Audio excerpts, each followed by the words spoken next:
You want the truth, the whole truth, and nothing but the truth about sports in the state of Michigan? You can't handle the truth! Well, we're giving you the Michigan Sports Truth, the show that provides research and statistics about all the Detroit and Michigan sports teams, whether fans like it or not, and detects, exposes, and reveals actual and hidden facts and truth that the mainstream media doesn't want you to know. No junk, no entertainment, no homerism, no coddling, no pop culture, no opinions, no shilling, and no fluff. Head over to our website at michigansportstruth.weebly.com, follow us on Twitter, Periscope, and Instagram at Michigan_Truth, and like and share our verified Facebook page, the Michigan Sports Truth Podcast. Also listen to us on Spreaker, SoundCloud, iHeartRadio, Apple Podcasts via iTunes, Google Play on its podcast mobile app, and Spotify. The Michigan Sports Truth Podcast does not represent or defame any of the teams it covers. It only detects, exposes, and reveals honest, actual, and hidden truth, facts, and statistics about them. And welcome to episode 329 of the Michigan Sports Truth Podcast in audio form. I'm Taylor Phillips along with Ed Smith. Buck Gino has the week off, has some moving matters to attend to. But you can follow him on Twitter at BuckGino3, 3 I's and Roman numerals. Follow me on Twitter, meantime, at DT2Phillips. Follow Ed Smith on Twitter at EdSmith313. We're also on Instagram, both of us. Buck Gino, unfortunately, does not have an Instagram, but that being said, before we get to the topics at hand, we want to pass our condolences to the family and the friends and fans of Aretha Franklin. She was a Detroit music legend, a very, very vocal woman, a very great person and ambassador for to meet with other people. Not only that, Taylor, she was just an incredible, iconic figure, not just for women empowerment, but also for the civil rights movement as well. You could feel it, you could hear it in her songs and on her music, and just about anything that she'd done, whether it was written for her or not, or recorded for her or not. Like, if someone recorded an original song, Aretha would take it and knock it out of the park and make it her own. That's what she did with Otis Redding and Stevie Wonder and so many others. You know, some people think, the reason why that version of the song still played with so much was because Aretha just knocked it out of the park. And it was just more than that, though. She had her style. She had her own aura about her. Yeah, she had her diva-ish moments, but, when you're a legend of that caliber for so long, garnered so much respect and adulation, you've earned a little bit of some arrogance, if you want to call it that way, but still, that wasn't who she was as a whole completely, Talk about giving back to your community. This is a woman who, even though she lived in L.A. for a few years after hitting it big, she still came back home to Detroit where she belonged. Yes, she was born in Memphis, Tennessee, but, essentially, she was a Detroit girl and always was and always will be. So it was great to see her come back, give back to her community, pay for, for holiday dinners and such, give donations to all these sorts of charities, perform at different benefits, whether it be for Flint or otherwise. And not to mention, not just on a local level, but how much of a figure she was on a national and global level. You see her when you remember thinking of her at iconic moments throughout our nation's history, really, whether it be the memorial service of Dr. King to the funeral of Rosa Parks, or the different functions at the White House and on our nation's capital, to various inaugurations, including, of course, the inauguration of the first black president in history of the United States, for her to sing "My Country 'Tis of Thee" at that momentous occasion. So, and she handled it all in her own way, in her own class, and just in her own style. And, she was a private person on the front as well, which is why we didn't hear much publicly about what she was going through in her illness and her health until it was close to the end. So they knew this day was coming, her family, so they got it all set up, everything, the details, everything all planned. But it still doesn't, take away from the hurt of the loss. But I do appreciate and am appreciative of the fact of, yes, has there been some sadness? Yes. Was a little bit of mourning? Yes. But what was the prevalent factor throughout all of this was celebration and appreciation and just sheer thanks and gratitude for a woman who represented not just herself, not just her race, not just her gender, not just her city, but just everyone who ever wanted to be like her, whoever wanted to get a little bit of respect, whoever wanted to get treated much better than what they are already, an embodiment of that in some way. So, while yes, she will be missed, her legacy and her impact will be forever felt. It was already felt now, and it's just going to advance to an even ethereal type of stage that'll last long after all of us are gone, quite frankly. Yeah, absolutely. Clearly a legend, born in Memphis, Tennessee. Detroit are almost a reverse Justine Blazer, who I like to give a shout out to. She moved from Detroit to Nashville, Tennessee, to become a country music artist. Except Blazer does have those attractive looks. But our prayers and condolences go to Aretha Franklin's friends, family, and fans everywhere. So that takes care of that. We want to get to Jeff Moss's business here. He has both Twitter handles suspended, and now Detroit's at Det Sports Rag is now permanently deleted. Jeff Moss DSR is already permanently suspended. That's probably deleted anyway too. But the DSR website and the Facebook page still loom. He's just no longer on Twitter. But the Michigan Sports Truth podcast is on Twitter at Michigan_Truth to post the articles from Jeff Moss and help Jeff Moss still keep his audience as best it can with the best of its abilities. So again, the DSR will live on, and the Michigan Sports Truth podcast will always be there to back him up first, give him full credit first. No doubt. Yep. Now, yesterday he wrote an article on 97 Won the Tickets and Fox Sports Detroit's ratings. The cratering ratings of 97 Won the Ticket. 97 Won's ratings were at 8.3 in October 2014, 7.3 in July 2016, and now they're 4.7 in July of 2018, which is actually a 35% drop in the market in Detroit. Oh man! Even worse, Fox Sports Detroit's ratings have fallen by 44%. Let me see here. Let me find that. Fox Sports Detroit down a whopping 44% from last season. Right there. And it's not like the 2017 team set the world on fire. Yeah, the Tigers have seen a 44% year-over-year slide in local TV ratings because fans have abandoned the struggling team to watch or do something else. I admire your honesty. That is evidence right there. Going into this week's All-Star break, this is a screenshot of someone else's piece from another media outlet.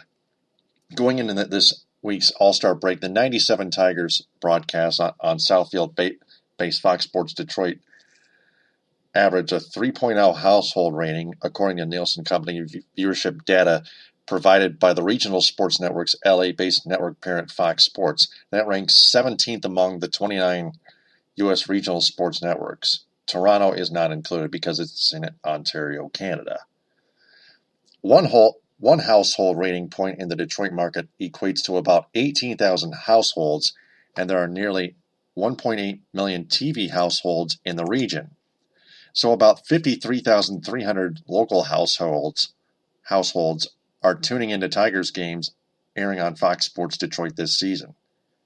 So just about 53,300 to abandon this and follow our movement, hashtag boycott Fox Sports Detroit. Let's keep that decreasing. Not to mention, 5 years ago, it was more than 170,000 households. Last year, it was 80,000 households. That's a major decrease. And Moss is like, whoa, that's ugly, without a doubt. So considering the attendance is down 27% and TV viewership has fallen off 44%, you're probably wondering how the ratings are at 97.1. Yeah, again, like I mentioned, 8.3 in October 2014, 7.3 in July 2016, and now 4.7 now. Yikes. From its top perch all the way to 9th place in the Detroit market. And now that's because the fans know what's going on. The Tigers, 51-74. That one is long gone. 51-74, 408 winning percentage, third in the AL Comedy Central, 23 games below 500, losing 3 of 4 to the Minnesota Twins at Target Field. Take that, rotten garbage fire. Fourth worst in the AL, still 6th worst in Major League Baseball. I have a gut feeling that it'll stay that way for the rest of the season, but still, hashtag trust the tanking process. It may be enough for Chris Ilitch to sell the team along with the Red Wings sooner than we think. Probably not as soon as we hope. It will help expedite that process. Right. Absolutely. And he wrote another article about the disastrous start to the Tigers' rebuild. So we'll close that tab on Microsoft Edge on the ratings article. Since the Tigers sold it in 2017, they traded Verlander, J.D. Martinez, Justin Upton, Justin Wilson, Alex Avila.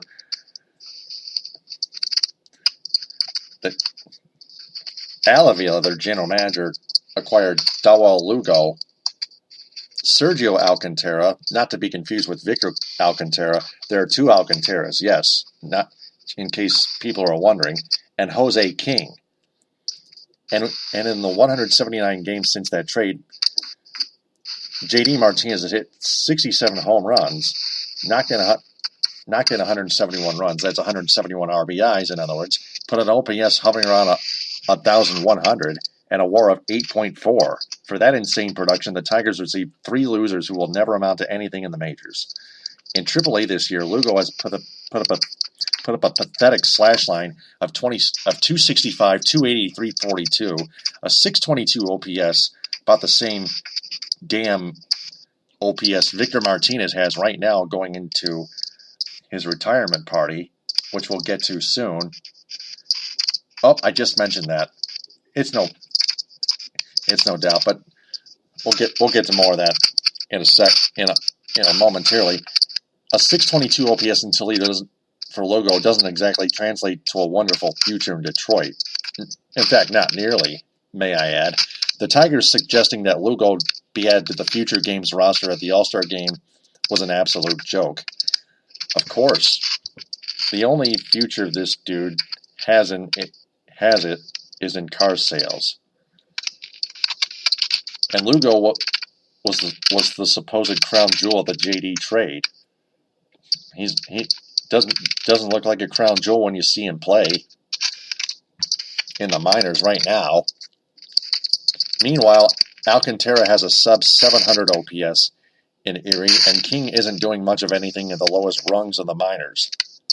In other words, Avila got jack squat for J.D. Martinez, something we knew at the time when all the Tigers beat writers defended Avila by claiming J.D. was a defensive liability, including Lynn Henning. At Lynn_Henning. Fact of the matter, with outfield defense having taken on such huge analytic power the past couple of years, J.D. Martinez had few suitors. Sure.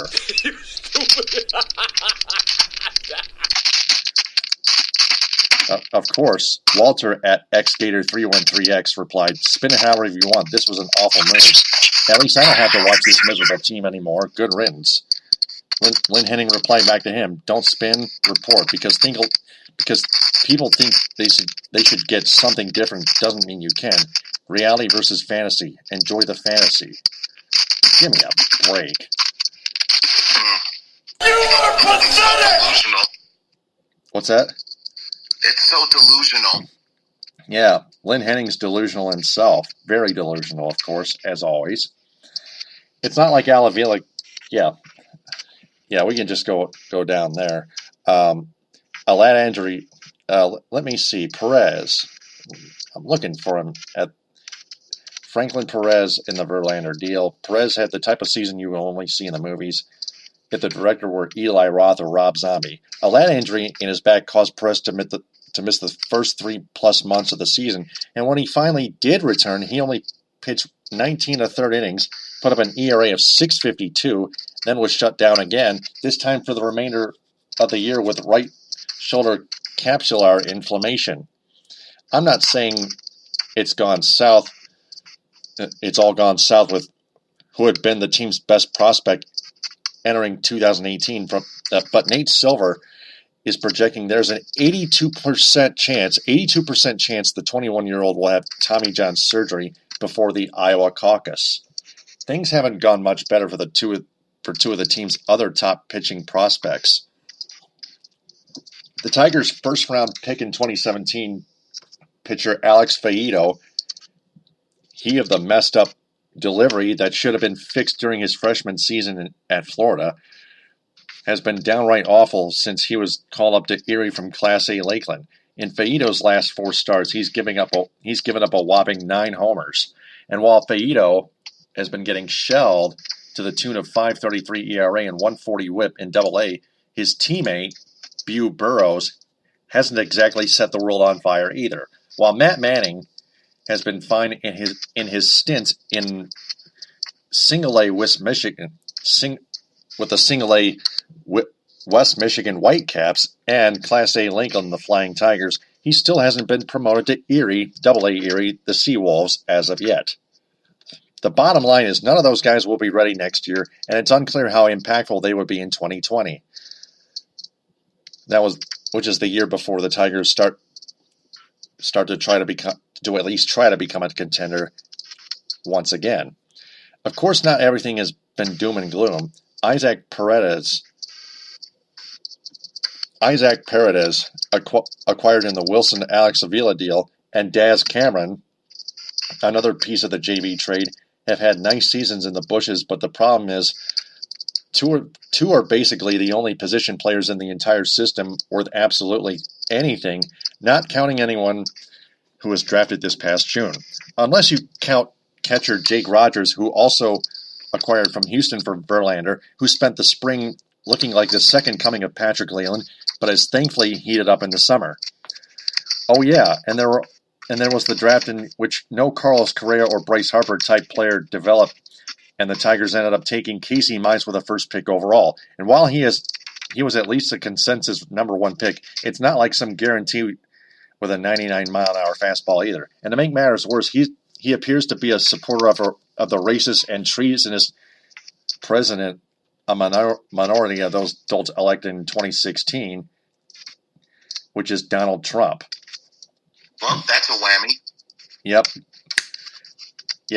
Still never know what Casey Mize can bring to the table other than supporting that racist elf, gnome or something like that. In short, the farm system is still a mess in general, may I add, and it's going to be very hard to convince this fan base that prospects are the way to get the organization back to contention. It's not like the 2006 World Series team was chock full of blue chippers. That squad was way more similar to the 2004 Pistons than the 1997 Red Wings. For even Verlander, there were like 10 free agent and trade acquisitions like Pudge Rodriguez, Carlos Guillen, Placido Polanco, Maglio Ordonez, and Kenny Rogers. They still all failed to bring a World Series to Detroit. World Series championship to Detroit for the first time since 1984. And the Tigers stayed relevant for the next decade through trade acquisitions. Miguel Cabrera, Max Scherzer, Ian Kinsler, Johnny Peralta, J.D. Martinez, and free agent signings Victor Martinez, which again we'll get to momentarily. Prince Fielder, Torrey Hunter, oh my God, etc. You were seriously trying to sell a total rebuild to a fan base that experienced Cameron Maybin, Andrew Miller, pre-relief conversion, Matt Brunson, Gabe Kaspar, Justin Thompson, Mike Drumright, Seth Greisinger, Nate Cornell, Eric Munson, Scott Moore, Kyle Sleeth, Ryan Perry, Jacob Turner. Oh my God. Hits keep coming and coming. Yeah, we're not even nearly done yet. We're not even halfway done. Corey Knebel, Jonathan Crawford, Jake Thompson, Francisco Martinez, Charlie Furbush. What a over-cute name. Puh. Gorkas Hernandez, Chris Pitaro, Greg Gore. I remember that name. Matt Anderson, one of the fireball throwers. Devin Travis, a prospect third baseman now with the Blue Jays. Christian Stewart. Rigo Brogna. Kevin Ritz. Scott Aldred. Stephen Moya. Torey Lavallo. James McCann, Tyler Collins, the guy who flipped the bird to the fans publicly. Buck Farmer. Steve Searcy. Casey Crosby, Andrew Oliver, Drew Smiley. Now the Rays already, as far as I can remember previously. Jeff Larish, Aaron Westlake, Austin Jackson, Scott Sizemore, Ryan Strivey, Daniel Fields, Nia Gowan. And you wonder why the team's attendance is down 27%. The TV ratings are down 44%, and the radio broadcast partner numbers are at over a 10-year low. 35% in ninth, decreasing in ninth place too. Selling the Tigers fans on a rebuild would like trying to get Kevin Bacon and the Wilpon family in on an investment scheme. So yes, this season has been an absolute waste of time, and we have almost nothing to look forward to in the next 3 seasons. I'm not saying everything has been a total disaster, but they brought in an antiquated manager, rotten garbage fire, out of mothballs, just like they brought Jim Leyland out of retirement in the 05-06 offseason, while the rest of the league was going with young, sabermetrically minded hires like Gabe Kapler on the verge of first place with the Phillies, with a team that can't play defense and has a pop gun offense, and Alex Cora on the verge of equaling the 1927 Yankees. They hired a pitching coach who probably should have been a Trump appointee and was subsequently fired for calling an African-American clubhouse attendant and employee a racist comment, which I'm not going to mention because we've got to keep it clean on this podcast. Just today, the front office was so incompetent that they didn't even know basic league rules, meaning they had to start one failed prospect instead of another. From Mike Foss at Mike Foss WXYZ on Twitter, the Tigers originally planned to start Jacob Turner today, but because he hadn't waited out a mandatory 10-day period after being DFA'd, they had to go with Buck Farmer instead. I mean, and finally, they have been just good enough to not be as bad as 2 other teams in their own division, meaning they will probably pick behind the Royals and White Sox in next year's June draft. There's a path to contention in the AL Comedy Central, may I add, in the next couple of years between the Indian, or probably the next couple of years. Yeah, not this year though, but because the Indians are 71-52, they 19 games above 500, standing alone in that division, that comedic division. But it's clearly not the one of Al Avila and Chris Ilitch are on right now. It's one Mike Ilitch followed to a letter T, when he finally got out from under the Japanese bank debt he incurred when he financed at Comerica Park. Hope some of those prospects work out. Hope Hope some of those prospects work out. Deal some of the other ones for proven commodities in their late 20s, making more money than their small market owners want to pay, and mix in some strategic free agent signings while maintaining a top 7 MLB payroll. That's the formula they use to make the playoffs 5 times in 9 years while getting to a game 163 another season. Which reminds us of 2009. This time, fix the bullpen while you're at it, but that's not what this is all about. This is about getting the payroll down as low as possible so Chris Sale can minimize his losses. That's why the highlight of this season is going to be a goose flying headfirst into a second deck scoreboard, or a right center field scoreboard, and not dying. You want true hope? That will only come once Chris Ilitch sells the team along with the Red Wings and the new owners clean house on both ends for both teams. And if you don't believe Moss, he's got a Derek Hill rookie card to sell to those lemmings out there that still believe the Tigers are going to be a contender anytime soon.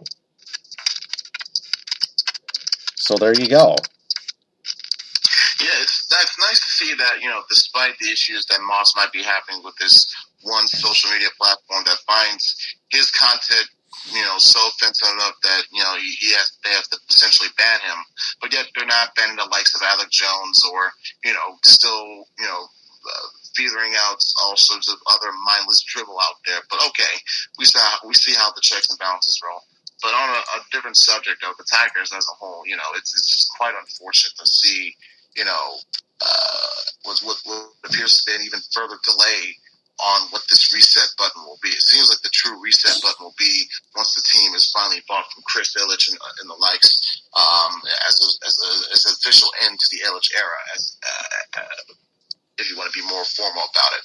So, it's just a slow moratorium of sorts. It's not even as quick as we wanted it to be. It's even more dredging and more of just a baton death march, if you will, with no sort of optimistic hope. But hopefully, this type of feeling will essentially exasperate, and we'll feel more optimistic about how the team can become a certifiable contender once again in the near future. Yeah. And speaking of which, in their future, the Tigers acquire prospect right-handed pitcher Nolan Blackwood from the Oakland Athletics in the Mike Fiers trade as one of the 2 players to be named later. Blackwood is ranked 30th best, the 30th best prospect in the A's organization according to MLB Pipeline this season with AA Midland, affiliated by the A's. 6-3, 4.08 ERA, 53 innings pitched, 24 earned runs. Divide 53 by 24 is a 4.08 ERA, 48 strikeouts, 143 whip, 280 opposing batting average, and 39 minor league appearances. His career in the minors, 9-10, not to be confused with 9-10 News up here in Cadillac. 9 wins, 10 losses, 3.56 ERA, 136 and a third innings pitched, 54 ERA, 54 earned runs. That's 3.56 ERA. 121 strikeouts, 124 whip, 248 opposing batting average, and 101 appearances. And those are all the statistics you need to know about Nolan Blackwood. So, pencils down, everyone. It's time to find out what's your grade. It's intriguing to see how his sidearm style might be a benefit or be a disadvantage depending on how it does pitching at a park like Comerica. Yep. So Ed, what's your grade on Nolan Blackwood? Let's get to it right now. I'm gonna say C+, because it seems his numbers are not that eye-grabbing. Where wow, this is a great guy we're getting back in return. But I've always been intrigued or mystified by the sidearm delivery. I've always wanted to see how a pitcher on the Tigers would handle that with that kind of delivery, especially in the reliever role and in front of a pitcher, close to more pitcher-friendly park in Comerica. So, again, maybe depending on what kind of ballpark he's been pitching in, it might be a reason for his numbers, but we'll see how it all works out. That's why I'm not, going all in with this grade right here. It's a grade where we'll see how things go in the future. Right. The statistics are not intriguing whatsoever. So that's our What's Your Grade segment. So for our audience, if they have a grade for that event, post that in the comment bank at this episode, and please don't go out of line. Now to Victor Martinez. He's pretty sure he'll retire at the end of the season, according to ESPN, their designated hitter. So, yeah, this is the last year of his 4-year, $68 million contract. His health is giving out on him. It's time to hang it up. There's no doubt about it. Yeah, 2014 was his last great season. That's when he finished one of the top 3, if not runner-up, to I believe, to Mike Trout in AL MVP voting. But after that, he's just been on an off the rail type of scenario for the whole while. Except in the outlier in 2016, when he had 86 RBIs, his production has steadily declined in each of the past few seasons. He may do a little bit better this season as opposed to last year in 2017, where he only had 47 RBIs, but still, that's not saying much. Batting average dipping, on-base dipping, slugging dipping. I mean, this right now he's at the lowest slugging percentage of his entire career right now. So yes, Victor, it's no surprise to me, but this is really something that should have happened at least 1, if not 2 years ago. Right. So that's Tigers talk. Want to know who else is planning to retire after the upcoming NHL season? Defenseman Niklas Kronwall, and he's not quite like Henrik Zetterberg either. Niklas Kronwall will play in the last season of his career with the Detroit Red Wings. We heard from The Score. So this is we got 3 players in Detroit professionally that are bound for retirement sooner, or just pretty soon. He enters the 2018-19 campaign knowing it could be his last. Kronwall is already 37, and yeah, Zetterberg and Victor Martinez have company. He said, quote, "I know where I'm at right now. A year from now, I don't know where I'll be at," unquote. He told NHL.com's Mike Zeisberger, and then he goes on, quote, "I love to sign for another year, but let's face it, the team's getting younger. The team's getting younger. I'm getting older. The game's getting faster. I'm not the same player I was 10 years ago, but I'm going to do what I can this year, both on the ice and off the ice, and just try to be as efficient as I possibly can," unquote. Kronwall is entering the final season of a 7-year, $33.25 million contract, $33.25 million contract. While he'd love to sign on for another tour of duty, if this is the end for the native of Stockholm, Sweden, he's appreciative of what the Red Wings organization has done for him. So Niklas Kronwall probably there's no injury news that I'm seeing on The Score. So Niklas Kronwall probably is just becoming older. That's all it is. Well, the plus-minus numbers seem to heavily indicate that as well. He hasn't been in positive numbers or that ended in either a 0 or a negative number since 2009-2010. Okay, when his plus-minus is at a 5. Ever since then, it's either been in negative numbers or in the case of 2013-2014, an outright 0. So it's clearly evident. It wasn't just, him not adjusting or not liking what Mike Babcock did anymore. It's called his entire skill set has eroded. And we're seeing that under Jeff Blashill now as well. So now will be probably a good time, not to mention the fact that he did miss quite a few games in 2015 and 2016, 2017. But other than that, the time is definitely bordering the ride for Kronwall as well, as compared to what I said earlier about Victor Martinez. So I like it how these two, in a way, mirror each other, because it sums up my feelings entirely. Yep. those numbers, plus minus numbers that you mentioned are evident now to what they were almost a decade ago. And with Dan Bilesma coming into the mix as an assistant coach, he probably won't help them much. He'll only try to improve the power play. But when they get younger, they probably might at least slightly improve. But still, it's a matter of time until Chris Silich sells that team too. You know, my picture perfect scenario would be a package deal to where, you know, whoever buys from Chris Silich, again, both the Tigers and the Wings, I'm sure it'll be on certain grounds, like making sure that the team stays in Detroit. You know, you don't build another a stadium or whatever. You keep them in that district area. Yep, true. Probably just rename the arena once the new owner takes charge of the Wings, while the other new owner takes charge of the Tigers.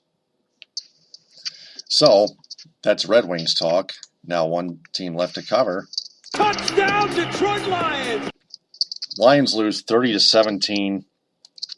Yes, it's preseason, but it's week 2, and we got scouting reports to do. Jake Rudock did just fine, but I heard from Dave Burkett of the Detroit Free Press that he was not pleased.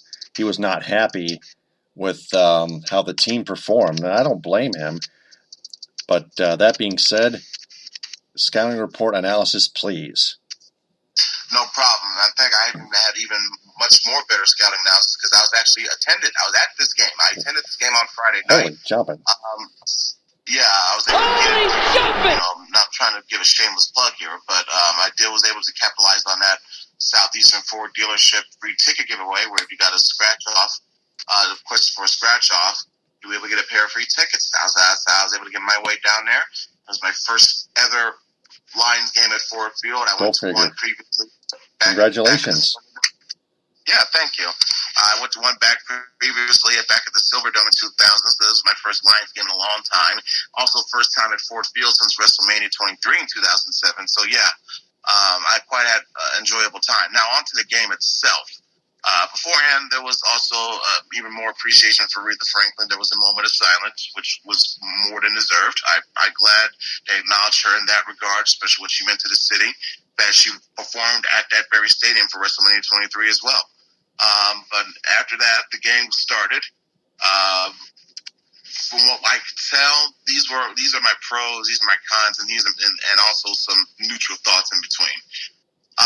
Here are the pros. I thought that, the new additions, whether it be the draft picks like Frank Ragnow, Kerryon Johnson, and others, and the others, I'm also even referencing back to the previous week with the new draftees and signees such as Devin Kennard and Hand that they traded up with the Patriots up in the draft to get. I saw a lot of things with some of these new additions showing potential, and I can understand what Bob Quinn saw in each of these players when he made these decisions. That and what Matt Patricia thought of them as well. Also, another thing I liked was the continuing development of Jared Davis. He's in his second year now. But he's showing some signs of improvement. A couple of things that were pointed out in the broadcast by Chris Spielman of how he's starting to not follow the ball as much in terms of whenever the play is going. He's simply covering the gap that he is supposed to cover in his area. And what it does, it leads to a scenario where he can either have great penetration into the backfield to disrupt the play, help plug up a wall, which might decrease the success probability of a rushing play. And also find a way to just help create pressure on the front line of that offense versus defense to get the quarterback better. And you saw that being showcased throughout this game, throughout his playing time on there. Another thing that I found to be positive with the fact that some of the running backs, whenever they were using them, had some type of utility, some type of usage of them that could be used in a beneficiary way. Almost like a running back by committee of sorts, whether it was Kerryon Johnson or Amir Abdullah getting his start, getting the actual start. I'll get to him in a little while about some issues that still seem to be plaguing him. Kerryon Johnson LeGarrette Blount, who I thought looked very nice out there, playing with such intensity almost. It seemed like he wanted to be the guy to be considered the starting running back. He didn't just make this deal, come along this team just to be a backup. No, he wants to be. He played like he wants to be seen as the featured back. So kudos to LeGarrette on that. I also like Devin Kennard, the pickup, who was actually playing against his old team in the Giants, showing his own unique set of versatility, whether it was, even though he's a linebacker, he was able to line up as a defensive end on one play and almost caused a fumble, which would have led to a big opportunity for the Lions to capitalize on. I'll get to that later on as well. Another thing, and I guess if you want to call it as a pro of sorts, I think in a way to make up for not playing at all last week, Stafford, and especially with it being the home preseason home opener, Matthew Stafford got much more time than I expected to see. I think it was sort of a makeup of a start of sorts. He played. I figured he was going to play one or two series after that. Nope, he actually played the full first quarter and a couple minutes into the second quarter before finally taking a seat. So it's interesting to see how next week will go, considering it's the third preseason game already considered the dress rehearsal game. So I wonder if Stafford's going to go 2 or 3 quarters this time before calling it a night. But we'll see how it goes for him. Now, before I get to the negatives, these are the thoughts that I figured to be neutral, more as I didn't see as a positive nor negative effect overall. Due to certain things, whether it be coach's decision or injury, we did not see neither Eli Manning nor Saquon Barkley. Eli was a coach's decision. Saquon, another decision, but that's more so due to the fact that he had a slight hamstring issue they was dealing with. I didn't see much of Odell Beckham Jr., if at all, so we didn't get to see much of that matchup between him and Chris Harris. Not Chris Harris, but Darius Slay, the rivalry that they have, which goes back to their days when they were in college. So we didn't get a chance to see that much of all. Also, in terms of establishing what the backup QB position battle would be this week, you mentioned Jake Rudock. I felt he had a slightly better week overall. Both QBs had some much better moments this week than they had last week, but I felt Rudock did a little bit better overall. Not by much, but I saw the development that was there. I saw him on some instances just, when the play was not there, just tuck it and run. I saw all of that. I also saw him trying to move this team down the field. It's not his fault eventually that they unfortunately couldn't capitalize, and I'll get to that in a little bit while. But overall, he did pretty good. Very good, in fact, in my opinion. And the numbers reflect that and show that. And I think this was, after a much more, if you were to score this round by round, the last week was a draw. I think this week slightly goes to Rudock. We'll see how Matt Castle responds to this next week when they're in Tampa. Now, before I get to that, the last neutral point I would consider would be seeing some of these guys playing for backup spots, some of the last spots on the roster, because cuts are coming soon, and guys are trying to make a statement and showcase and audition themselves in a way to what they can bring to this team. And one interesting dilemma that we're seeing right now is getting that 5th receiver spot. Yes, there are multiple candidates. The top 2 that seem to be the only ones fighting for that big spot is Billingsley and Powell. Billingsley number 18, I believe, and Powell number 1. Both slot guys, both used in the offense in the first 2 weeks of the preseason. Powell was used more so last week. This week it was Billingsley. Those seems to be the 2 future guys fighting for that spot.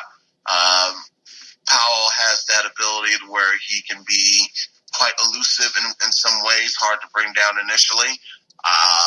Basically a smaller, shorter, stockier Golden Tate. If you want to say, a close comparison, maybe a poor man's Percy Harvin, but that's pushing it because we don't know what this young man possesses. Billingsley, I think of him as a way you want to criticize me for this, I'd see him being as sort of a mold of a Demi Amendola, Julian Edelman type, seeing how he was all over the field, making catches, making plays, being a valve of sorts for Rudock in that second half. So we'll see how each of those 2 players progress, as this preseason winds down and who gets this last spot. Now, on to the negatives. And unfortunately there were plenty in this one. Amir Abdullah, if there was there's one constant thing that we can say negative about him is just that he's never been one to particularly take care of the ball. And in this game, he was showing more cases of fumbleitis. He had one play where he got a handoff from Stafford, tried to make a cut, and just flat out lost the ball, almost caused a turnover. And then another instance on returning a kickoff, he ran up and in the process of catching it, dropped it to the ground again. So he muffed that one, and which caused a break in the play. So again, it seems to be a case of fumbleitis that Abdullah still seems to be suffering from. I don't know if he's having a coach of sorts or he's talking to someone. If he is, he needs to fire that guy or person and try a different method because it's not working out for him. That seems to be the only constant negative that's been plaguing him throughout his career, other than his health issues. But if he can contain that as much as possible, he'll be a much far better player for it. Another negative is that I saw that I hope it's not becoming a constant pattern, but not much protection for the offensive line. It may have something to do with the fact that TJ Lang was not in this game to go along with Rick Wagner, so we didn't get the full offensive line set up, the five-man sub that we used to see. We also didn't quite get to see much protection from the offensive line in terms of regardless of whatever quarterback was in there, whether it was Stafford, whether it was Castle, whether it was Rudolph. I will like to think it's more of a fluke considering they're facing teams that have better D-line players and D-lines overall. I think the Raiders are very good, especially when they have Khalil Mack. And the Giants have a pretty good defensive line as well. It's not their fault that the team was so bad last year. I mean, Snacks Harrison seems to be a survivable future star if he keeps his nose clean. So it may be an issue of that, and also trying to help bring in some of these new guys in the offensive line, getting them to gel together, and the injury to TJ Lang as well. So, fluke or coincidence, it's still, the jury seems to be still out on that one. Thing that is not out, and Stern's jury still seems to be out, which seems to be a constant annoyance, is this team still not finishing drives, long standard drives, big play drives with touchdowns. It seems like, we saw this constantly last year, and then we saw it in this one where a big play or two will happen. They'll gain lots of yardage. They'll get close to the red zone or the goal line or the 20, and then they'll just completely stall and have to kick a field goal. We saw that, time after time last year, and we see it again in this game. One of those times it ended up with no points because Prater missed the field goal. And that leads right into another point of missed opportunities, the missed field goal. The fumble forced by the Kennard that was overturned via replay. Oh my goodness, the tip pass that led to Castle's interception. Not getting off the field on third down, which was another problem that the defense suffered with last week, and in essence was giving momentum away to the Giants to keep building these long drives, milking clock, milking time, and just letting them do whatever the heck they wanted to do. And the Lions just didn't seem to have an answer for that. And also, once again, no constant D-line pressure or presence for the second week in a row. I saw a little bit in the first quarter, but after that, it was just nothing. And it was just quite disheartening to see. I understand guys like Kerry Hyder are just coming back from an injury, but still, other than Anthony Zettel and the new draft pick Hand, it's just, I'm not that impressed with what I'm seeing, and that includes Ziggy Ansah too. So Matt Patricia's definitely got a whole lot to work on getting fixed. And again, this is definitely a week-by-week process. You don't want to overreact too much because A, it's preseason, B, it's the second preseason game, and C, there's still a month left to go before the season officially starts. So, you can have some confidence that at least some of these less than a month. Yeah, less than a month away. Yeah. So, but still, that's enough of a time frame for where Patricia can get some of these issues tinkered out and toned down to a point where it won't be so much of a glaring hole come week one when the season opens up on Monday Night Football against the Jets. So, yeah, the butt fumble that urinating tree loves to label all the time because clearly the Jets are a butt fumble. They always will be. We'll see how the Sam Darnold kid looks firsthand. Yeah. Also gives Matt Patricia enough time to give his team a fiery earful as well, along with the smarts and schematics that he has to put together. So that being said, that's all the teams we've covered, and that is episode 329. Ed, excellent job. Glad you were able to make it to the game with that Southeast Michigan Ford dealers promotion. Man, that got you there all right. I've actually been to Ford Field to call play-by-play for a high school football state championship game last year, but never to a Lions game, quite honestly. But great experience at Ford Field, to be honest with you, for me. Yeah, and I had a lot of fun there as well. So much so that, if I get the chance, I'll probably be there next month for the Monday night opener. Yeah. How do you feel about a college football in the Mitten preview Big Ten edition later this week, sometime in the middle of this week? That wouldn't be too bad. That way we could get it out the way and not collude it so much with the MAC edition that Buck has for next week. So, yeah, it gives its own separate separate preview to breathe. So I don't mind that. Just we just got to hammer out the details, time and date and day, and we'll move on from there. Yeah, absolutely. Yeah, I just had that concocted into my head. So, yeah, we'll talk it over with Buck Gino after we end this. So, Ed, I'll talk to you sometime on the middle of this week, probably like Wednesday or Thursday, something like that. We'll set up a time. No problem. And then we'll let our audience know about that. Get some rest. Good night. Absolutely. Yep. So, before we sign off, we want to remind everyone to share this episode and our entire podcast on social media and have their friends share that as well, because we want to tell them that the Michigan Sports Truth podcast is searching for a wider audience online that is fans of sports, especially our teams in the state of Michigan. So please spread the word about the Michigan Sports Truth podcast on Spreaker, SoundCloud, iHeartRadio, Apple Podcasts via iTunes, Google Play on its podcast app, and Spotify. Its verified Facebook page, the Michigan Sports Truth Podcast, and its Twitter handle at Michigan_Truth, and Periscope as well, and Instagram too, IGTV. I'm Taylor Phillips. Follow me on Twitter at DT2Phillips. Buck Gino, who had the week off, at Buck Gino the third, 3 Eyes Roman numerals, and Ed Smith, at Ed Smith 313.